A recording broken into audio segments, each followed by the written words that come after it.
All right.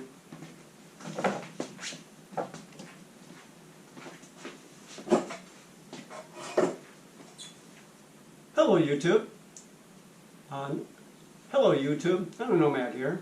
I want to share with you an idea I came up with when working bike events remotely. Bike events like Free Bike for Kids. Free Bike for Kids is a local organization that takes, it's a non-profit local organization that takes in used donated bikes to be fixed up, repaired, and given away to needy family and kids in the area.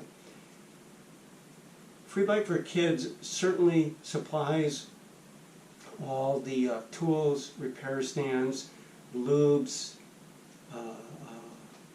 parts that we might need, but I've always liked using my own tools that I'm familiar with, and so I came up with an idea of a folding toolbox. And years ago, the original folding toolbox I had was quite large. It was roughly 24 inches by 24 inches, about 6 inches thick, and it had quite a few tools in it, but was quite heavy and hard for me to carry any distance without a two-wheeler or whatever. So I thought, well, let's scale that down a little bit and maybe target 80 or 90% of the tools that I knew that I would need on a regular basis on these bikes that we're working on, and then the other tools that I may need from time to time, I could certainly borrow from Free Bike for Kids to get the job done. So I want to show you, share with you what I came up with. Certainly, I'm sure other people have other ideas you may find working out of a regular toolbox that you can carry easily works for you, and that's great, but feel free to share with me if you have better ideas or ideas that you find useful when you do these bike events. Maybe you go to a century ride or something like that on the weekend and you want to do a little bit of tuning on your bike or friends' bikes or even strangers' bikes to kind of help them along the way. Certainly this box will work really well for that type of setup, because it's small and light and you can throw it in your car and take it to the event with you. So let me get started here and show you what I have. So my folding toolbox, I call this my folding toolbox, FTB-1.2, because it's the second version here. If we're using the part tool analogy of naming tools. Anyways, this is my folding toolbox here, right in the center of the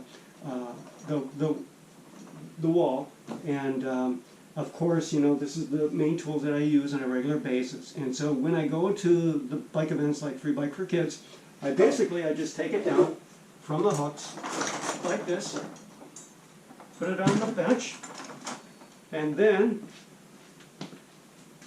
take a piece of foam and just throw it in the middle. This helps just keep the tools on their hooks, and then allows me to close it up and carry it like a briefcase. So that's primarily it. I'll show you what's inside here.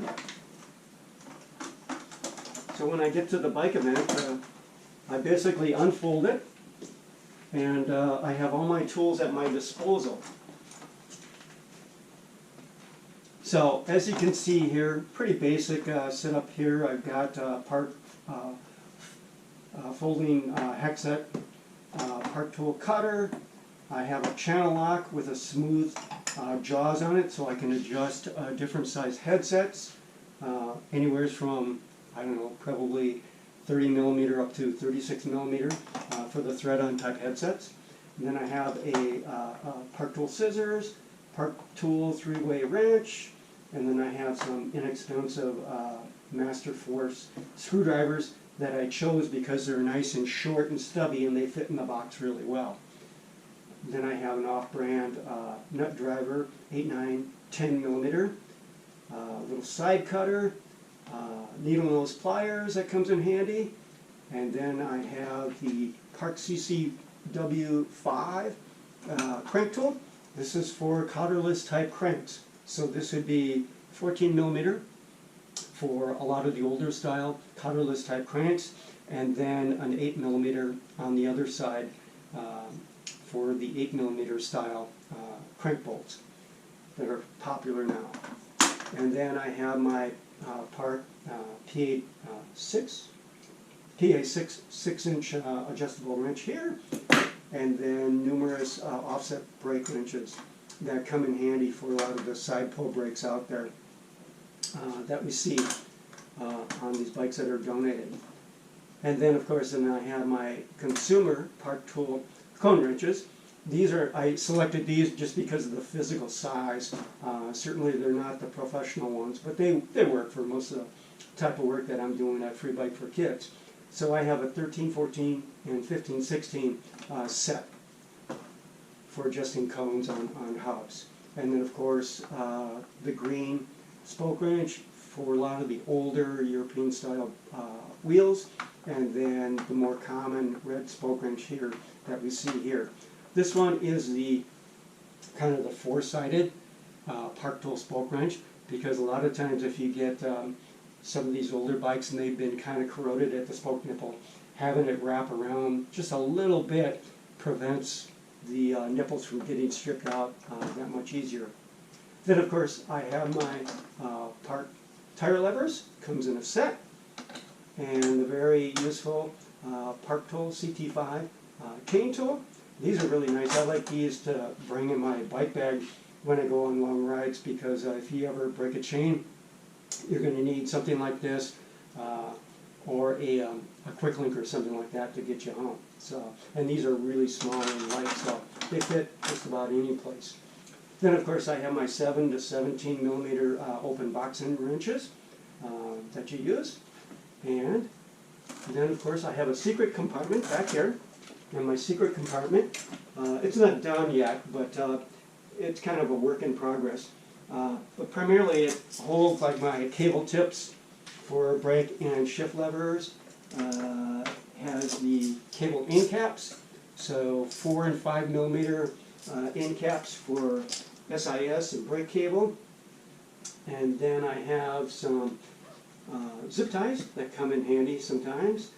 Some noodles, various noodles for linear pull type brakes, my Finish Line dry lube, a cheap little first aid kit, mostly just bandages in case you cut yourself or something, and then an 8mm hex key for kickstands. A lot of the kickstands that have a real deep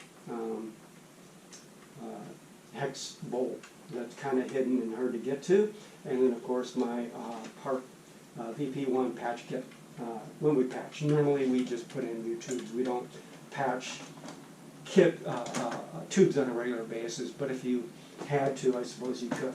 So that's primarily it. This is the FTB 1.2, and it works out really well for me. Like I said, you know, if you have other ideas or better ideas or suggestions that you think I can make on this to make it even better, I'd certainly appreciate that and welcome the feedback. Thank you and have a good day.